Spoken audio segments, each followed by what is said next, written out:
এখন আমাকে বলেন, আপনি তো অমদাবাদ করেছেন, আপনি আমার শরীরে গেছেন, আমার শরীরের মালিককে জোরে বলেন আল্লাহ। আমার শরীরের মালিককে আল্লাহ। আল্লাহ। আমরা মুসলমান সবাই এই দিন দুনিয়ার আমরা যে পৃথিবী দেখে পৃথিবীর মালিককে আল্লাহ। এই সূর্য নক্ষত্র যা দেখি তার মালিককে আল্লাহ। এর মালিককে আল্লাহ। রোজকের মালিককে আল্লাহ। আপনারা সকলেই সাক্ষী দিলেন রোজকের মালিক আল্লাহ, বেহেশতের মালিক আল্লাহ, এই পৃথিবীর মালিক আল্লাহ, খাবার মালিক আল্লাহ।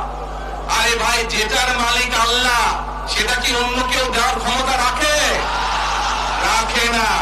তাহলে কি দাঁড়ালো? নির্বাচনের আগেই একটি দল এই দিব ওই দিব বলছে, টিকিট দিব বলছে না? যেটার মালিক মানুষ না সেইটার কথা যদি সে বলে, এক সেরে কি করা হচ্ছে? হচ্ছে না? যার মালিক আল্লাহ, যার অধিকার শুধু আল্লাহর একমাত্র, সবকিছুর অধিকার উপরে আল্লাহর অধিকার।